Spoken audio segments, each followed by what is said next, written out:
Hello dear students, आज हम continue करेंगे इंडियन सिविलाइजेशन एंड कल्चर का पैराग्राफ 9 से।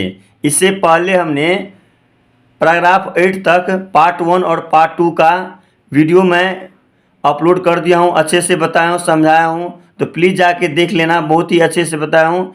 यहाँ पर आपको वीडियो दिख रहा होगा और मैं डिस्क्रिप्शन में डाल दूँगा, तो बढ़िया से जाके देखना है, समझना है, और तब जाके पैराग्राफ 9 से आपको समझ में आएगा।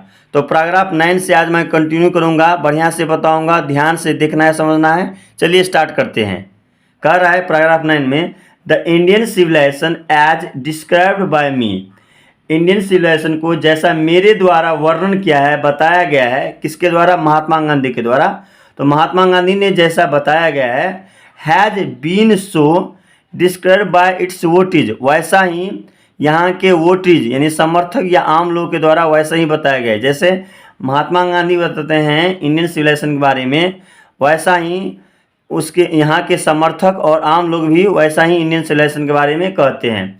इन no part of the world, दुनिया के किसी भी भाग में, किसी भी पार्ट में, एंड अंडर नो सिविलाइजेशन, और किसी भी सभ्यता के अंदर नहीं है, have all main attend perfection, किसी भी सभ्यता में मैन जो है, आदमी जो है, सभी आदमी जो है परफेक्शन को प्राप्त नहीं किया है, अटेंड नहीं किया है। बोल रहा है कि दुनिया के किसी भी भाग में और दुनिया के किसी भी सिविलाइजेशन में सभी लोग जो है परफेक्शन को प्राप्त नहीं किया है। The tendency of Indian civilization is to elevate the moral being, भारतीय सभ्यता का, इंडियन सिविलाइजेशन का जो टेंडेंसी है, प्रवृत्ति है, वो मोरल बीइंग को एलिवेट करता है, मोरल बीइंग को बढ़ाता है, विकास करता है। That of the western civilization, वहीं पर वेस्टर्न सिविलाइजेशन ये पश्चिमी सभ्यता है, is to propagate immorality, immorality को बढ़ावा देता है। ठीक है, यहाँ बोल रहा है कि इंडियन सिविलाइजेशन जो है ना, वो नैतिकता को बढ़ावा देता है, मोरल बीइंग को बढ़ावा देता है, जबकि वेस्टर्न सिविलाइजेशन जो है वो इमोरलिटी को बढ़ावा देता है, प्रोपेगेट करता है। द लेटर इज गॉडलेस, भगवान जो है दृश्यहीन है, ठीक है, दिखता नहीं है। The formal is based on, हमारा अतीत जो है निर्भर करता है, आधारित है, बिलीफ इन गॉड, हमारा जो है अतीत जो है वो भगवान पर विश्वास करता है। So understanding and so believing, इसलिए ऐसा समझते हुए, एंड सो बिलीविंग, ऐसा विश्वास करते हुए, it behaves every lover of India, इसलिए भारत के हर एक प्रेमी को, प्रत्येक प्रेमी को उचित है, क्या उचित है? To cling to the old civilization, old civilization से चिपक कर रहने के लिए। क्लिंग मतलब चिपकना।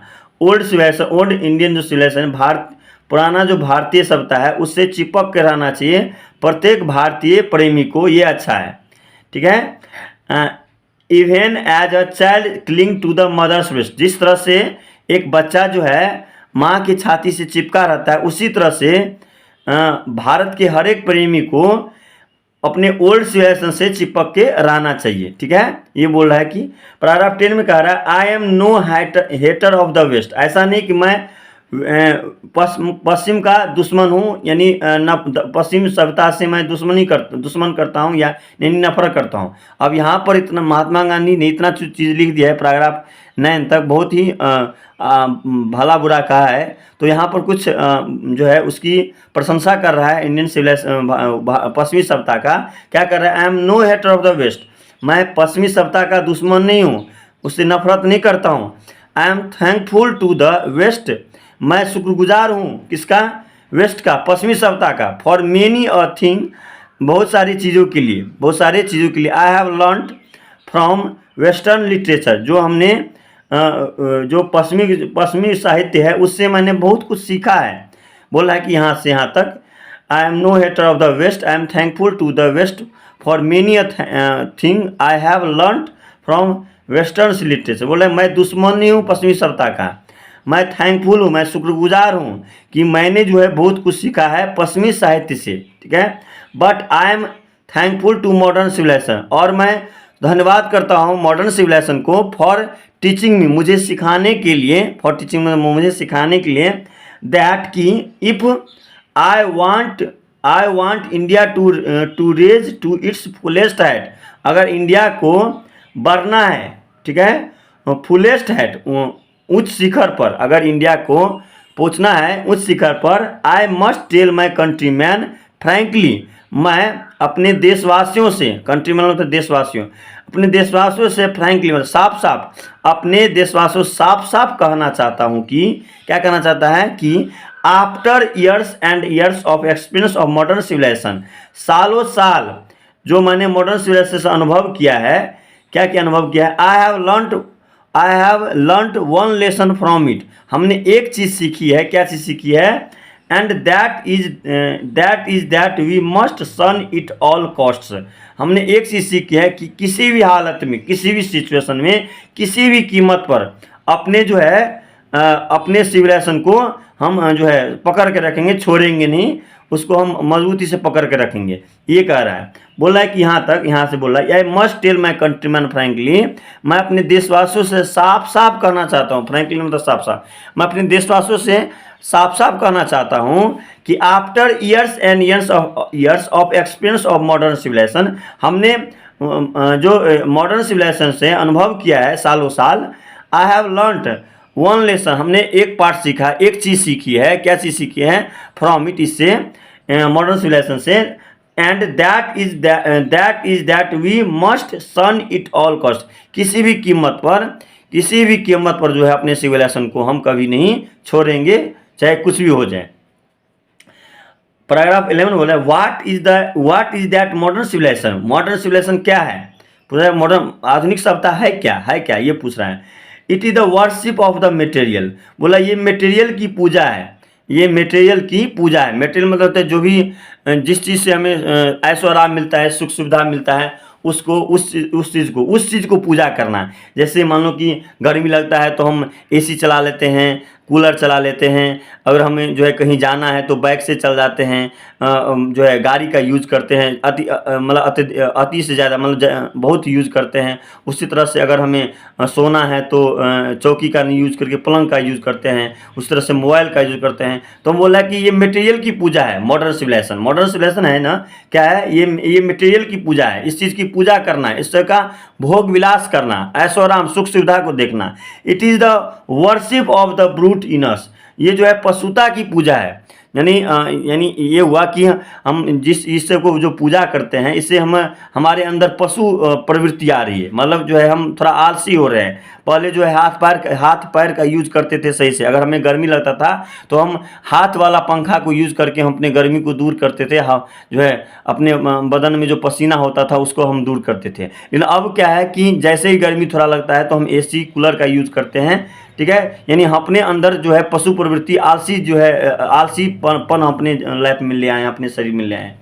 इट इज़ अनअडल्टेड मटेरियलिज्म, ठीक है, ये जो है विशुद्धवाद मटेरियलिज्म है, मतलब जो है मतलब पूरी तरह से जो है उस पर हम निर्भर हो गए हैं, इस चीज़ पर जो है मॉडर्न ये जो ही सुख सुविधा है, ऐशोआराम की जो चीज़ है उस पर हम पूरी तरह से निर्भर हो गए हैं। उसमें कोई चीज़ अब जो है हम कोई थोड़ा भी हम परिश्रम नहीं करना चाहें, हाथ पैर का यूज़ नहीं कर पाते हम। And modern civilization is nothing, और मॉडर्न सिविलाइजेशन कुछ नहीं है, if it does not think at every step of the triumph of material civilization. और मॉडर्न सिविलाइजेशन कुछ नहीं है अगर हम मटेरियल सिविलाइजेशन को की जीत को हम प्रत्येक स्टेप पर अगर नहीं सोचेंगे, नहीं देखेंगे, तो मॉडर्न सिविलाइजेशन कुछ नहीं है। अगर हम जो भी मटेरियल जो भी हमारे सुख सुविधा को आराम देता है, हमारे शरीर को आराम देता है, ऐशो आराम करते हैं, उस चीज़ को अगर हम नहीं देखेंगे तो मॉडर्न सिविलाइजेशन कुछ है ही नहीं, ठीक है, ये बोल रहा है। पैराग्राफ 12 में कह रहा है इट इज़ परहैप्स अननेसेसरी, अगर यह शायद ज़रूरी नहीं है, इफ़ नॉट यूजलेस, अगर यह बेकार नहीं है, to weigh the merits of the two civilization, अगर हम दो सिविलाइजेशन के गुणों को नहीं तोलेंगे, ठीक है, अगर हम दो सिविलाइजेशन यानी वेस्टर्न सिविलाइजेशन और अपना जो सिविलाइजेशन इंडियन सिविलाइजेशन जो है वो दोनों सिविलाइजेशन की बात कर रहा है, अगर दोनों सिविलाइजेशन के गुणों को अगर हम तोलेंगे नहीं, वे नहीं करेंगे, it is likely that the West has evolved a civilisation suited to its climate and surrounding, ठीक है, यह समान रूप से है that West has evolve, West जो है विकसित हुआ है और एक सिविलाइजेशन विकसित किया है, suited to its climate and surrounding, यानी वेस्टर्न सिविलाइजेशन है वो अपने क्लाइमेट के हिसाब से, अपने वातावरण के हिसाब से, अपने चारों ओर जो बीत रहा है, सराउंड में अपने चारों ओर जो हो रहा है उसके हिसाब से जो है वेस्टर्न सिविलाइजेशन जो है विकसित हुआ है। एंड सिमिलरली उसी प्रकार से we have a civilisation suited to our condition, और हमारा जो सिविलाइजेशन है वो हमारे स्थिति के अनुसार, हमारे कंडीशन के अनुसार जो है विकसित हुआ है। And both are good in their on respective spheres, और दोनों जो है अपने अपने क्षेत्र में अच्छा है, दोनों अपने अपने क्षेत्र में क्या है अच्छा कर रहा है। यानी कहना ये चाहता है कि जो वेस्टर्न सिविलाइजेशन है वो अपने जो है क्लाइमेट के हिसाब से, सराउंडिंग के हिसाब से वो विकसित है, वो उसे ऐसा ही होना चाहिए। और मेरा जो सिविलाइजेशन है इंडियन सिविलाइजेशन वो हमारे वातावरण में, मेरी स्थिति के अनुसार, मेरे सराउंडिंग में अच्छा है। इसका मतलब ये नहीं कि हम इंडियन सिविलाइजेशन है और हम वेस्टर्न सिविलाइजेशन को हम अपनाएंगे उस चीज़ को, भले हम हमारा सिविलाइजेशन वो एक्सेप्ट कर लेकिन हम उनका सिविलाइजेशन एक्सेप्ट नहीं करेंगे, ये कहना चाहता है। पैराग्राफ 13 कह रहा है the distinguished character of modern civilisation. Modern civilisation जो मुख्य कैरेक्टर है, मुख्य जो गुण है, क्या गुण है, is N identification multiplication of human minds, ठीक है। यानी जो ह्यूमन आदमी को जो चाह है, ठीक है, मन है, चाह है, एंड इंडिफिनिट मल्टीप्लिकेशन, अनंत चाह को बढ़ाता है, ठीक है। यानी जो मॉडर्न सिविलाइजेशन है उसका मुख्य गुण ये है कि आदमी को जो चाहत है वो बहुत अधिक बढ़ा देता है, ठीक है। जैसे मान लो कोई आदमी कमाता है 10,000 रुपये, वो चाहता है कि हम किसी तरह से 20,000 रुपये कमाएँ, और 20,000 रुपये जो कमा रहा है वो चाहता है कि किसी तरह से हम 40,000 कमाएँ। यानी हमेशा जो है उसको आगे बढ़ा, मतलब जो है मन और उसको बदलता है। जैसे मान लो कोई यूज़ कर रहा है सैमसंग का मोबाइल यूज़ कर रहा है, तो वो चाहता है किसी तरह से हम आईफोन ले, ठीक है। तो और इसी तरह से अगर बाइक का यूज़ कर रहा है, अगर बाइक ले रहा है, अगर मान लो कोई बाइक जो है हीरो होंडा का यूज़ कर रहा है, वो चाहता है किसी तरह से हम जो है अपाची ले। तो ये नहीं, यानी इसका मतलब ये हुआ कि आदमी की जो चाह है ना वो हमेशा बढ़ाता रहता है, हमेशा जो है ऐशो आराम को खोजता रहता है कि हमें किस चीज़ में आराम मिले, सहूलियत हो, हमें सुविधा हो, ठीक है।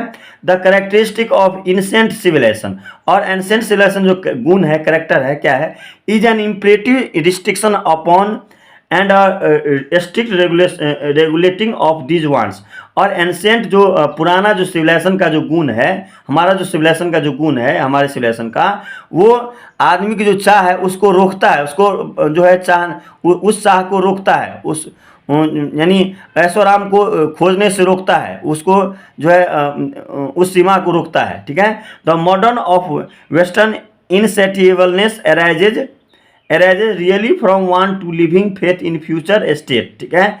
और मॉडर्न और वेस्टर्न सिविलाइजेशन जो है insatiableness arises really from wants to living faith, और आदमी को जो विश्वास है उसको, उस पर जो है मॉडर्न सिविलाइजेशन और जो है भगवान को जो है पर विश्वास है। इन अ फ्यूचर स्टेट, हमारा जो है भविष्य में जो आएगा उस पर जो है मॉडर्न सिविलाइजेशन को विश्वास है। And therefore also in divinity, और हमारा जो है सिविलाइजेशन है वो अभी का जो समय है, यानी प्रेजेंट में जो चल रहा है उस पर विश्वास करता है। और जबकि वेस्टर्न सिविलाइजेशन क्या है कि भविष्य पर निर्भर है, भविष्य में क्या होगा, भविष्य को देखता रहता है। ये दोनों अपने अपने जगह पे भगवान में विश्वास करने वाला चीज़ है, यानी जो फ्यूचर पर विश्वास करे, इसका मतलब है कि वो भगवान पर उसका विश्वास है। The restraint of ancient of eastern civilisation arises from of belief, ठीक है। यानी और वेस्टर्न सिविलाइजेशन जो है जन्म देता है ईस्टर्न सिविलाइजेशन, और हमारा जो पुराना सिविलाइजेशन है वो विश्वास से जो है जन्म लेता है। और often in spite of our self in a future state and the existence of a divine power, और हमारा जो खुद का जो फ्यूचर स्टेट का जो में जो है विश्वास है, उसको उस डिवाइन पावर को जो है डिवाइन पावर को में जो है विश्वास रखने पर जो है निर्भर करता है। पैराग्राफ 14 में कह रहा है कि the sum of the immediate and brilliant result of modern civilisation are too meditating to resist, कुछ जो है तत्कालिक, ठीक है, एंड ब्रिलियंट, और जो तेज रिजल्ट है ऑफ मॉडर्न सिविलाइजेशन, जो मॉडर्न सिविलाइजेशन कुछ अच्छे रिजल्ट है, कुछ ऐसा रिजल्ट है, तेज तरार रिजल्ट ऐसा परिणाम है, are too maddening of to resist, जो पागल कर देने वाला ऐसा जो कुछ ऐसा जो है आविष्कार हुआ है जिससे लोग पागल हो रहा है और उसको रोक नहीं सकता है। टू रेसिस्ट इसको रोक नहीं सकता है। जैसे मान लो कि अभी जो है कुछ जो है ऐसा मोबाइल में जो है गेमिंग सब आ गया है जिससे जो है कोई भी आदमी उसको खेलने से रोक नहीं सकता है। उसमें जो है जैसे बहुत सारा टाइम बर्बाद होता है, जैसे बच्चे जो है बर्बाद होते हैं। तो ऐसा जो है मोबाइल में ऐप आ गया है, कुछ ऐसा खोज हो गया है, कुछ ऐसा जैसे रेसिंग कार आ गया है, जो है बाइक आ गया है। उस चीज़ को जो है लोग जो है उस चीज़ को देखकर पागल हो है, उसको अपने आप को रोक नहीं पाते हैं। But I have no minor of doubt, और मुझे किसी प्रकार का संदेह नहीं है that the victory of man का जो जीत है, मुझे आदमी का जो जीत है, लोग जो जीत है, क्या है जीत, in that resistance we are danger of bartering away the permanent good for a momentary pleasure. और जो एक बार का जो क्षण है वो परमानेंट जो है जो एक मिनट एक पल का जो क्षण है, जो प्लेजर है, आनंद है, उसको परमानेंट जो खुशी है उसको जो है वो खतरे में है। ठीक है, यानी ये जो मॉडर्न सिविलाइजेशन में जो अच्छे जो है आपको हुआ है, खोज हुआ है, उस चीज़ को देखते हुए लोग जो है एक पल की क्षण के लिए परमानेंट जो खुशी है उस चीज़ को वो चीज़ जो है खतरे में है। ठीक है, आदान प्रदान करने में खतरे में, यानी क्या करता है कि नया जो खोज हुआ है उस चीज़ को एक्सेप्ट कर रहा है, और जो परमानेंट जो खुशी है उस चीज़ को छोड़ के उस चीज़ पर जो नया खोज हो रहा है उस चीज़ को एक्सेप्ट कर रहा है लोग। वो चीज़ इससे ये होता है कि जो परमानेंट जो क्षण खुशी है उस चीज़ को त्याग रहा है, वो चीज़ खतरे में है, और जो एक क्षण की जो खुशी देता है उस चीज़ पर जो लोग है वो लगे हुए हैं। अगला है paragraph 15, just as in the waste.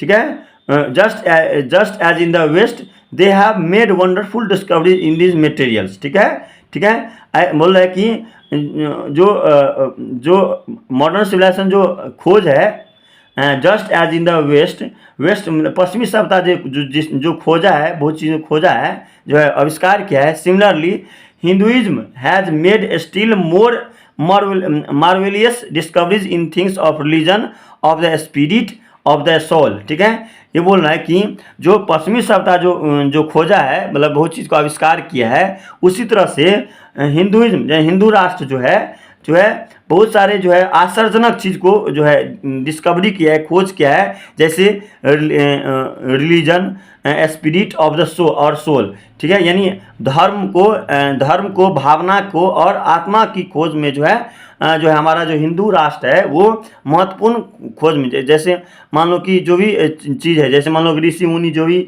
चीज़ कर रहे हैं, डिवाइन पावर जो भी है, ईश्वरीय शक्ति जो भी है, उस चीज़ को हिंदू राष्ट्र जो है खोजा है। जबकि पश्चिमी सभ्यता जो है वो मटेरियल को खोजा है, मतलब जो भोग विलास को चीज़ को जिससे हमें ऐसा आराम मिले उस चीज़ को खोजा है। पैराग्राफ 16 में है कि but we have no eye for this great and fine discovery, हमारे पास वो आंखें नहीं हैं उस महान चीज़ को, उस अच्छे चीज़ को देखने के लिए। ठीक है, we are dazzled by the material progress, हम उस चकाचौंध, मटेरियल होता है चकाचौंध, उस चकाचौंध में हम खो गए हैं। उस मटेरियल जो भी पश्चिमी सभ्यता ने खोजा है उस चीज़ को भोग विलास में, ठीक है, उस चीज़ को बढ़ रहा है वो चीज़ उस चकाचौंध में हम खो गए हैं। The western civilisation science has made जो वेस्टर्न सिविलाइजेशन जो खोजा उस चीज़ में हम खो गए हैं। I am not enamoured of that progress, उस चीज़ से हमें खुशी नहीं मिलती है, प्रोग्रेस हमें नहीं मिलती है। इन फैक्ट वास्तव में it almost seems as thought God in his wisdom has prevented India from, और हमारा जो भगवान है वो हमें बचाता है, बड़ी चतुराई से बचाता है इंडिया को, भारत को। ठीक है, इट ऑलमोस्ट सीम्स एज दो God in his wisdom has prevented India, और हमारा जो भगवान है वो चतुराई से, बहुत ही बड़ी चतुराई से इंडिया को बचाता है from progressing along those lines, और उन सभी सीमाओं से बाहर जाने के लिए या उस सीमाओं के अंदर रहने के लिए हमें जो है वो जो हमारा भगवान क्या करता है, हमें रोकता है। So that it might fulfil it special mission of resisting the honours of materialism, यानी ये जो मटेरियलिज्म की परवाह है, यानी भौतिकवाद की जो परवाह है, उस चीज़ का जो मिशन है उसको भरने के लिए, जो हमारा जो मिशन है उस चीज़ के लिए भगवान क्या करता है, उसको रोकता है। ठीक है, तो यहाँ तक हमने पैराग्राफ 16 तक हमने बता दिया है। अब अगला जो लास्ट जो है आपको पार्ट आएगा, उसमें हम पूरे तरह से इंडियन सिविलाइजेशन कल्चर को हम ख़त्म कर देंगे। तो प्लीज़ वेट कीजिए, और जल्दी आने वाला है वो वीडियो। तो आप इसको बहुत ही मुझे लग रहा है कि आप भी बहुत ही अच्छे से आप समझे होंगे। और अच्छा लगा तो प्लीज़ वीडियो को लाइक, शेयर और सब्सक्राइब कीजिएगा। Thank you.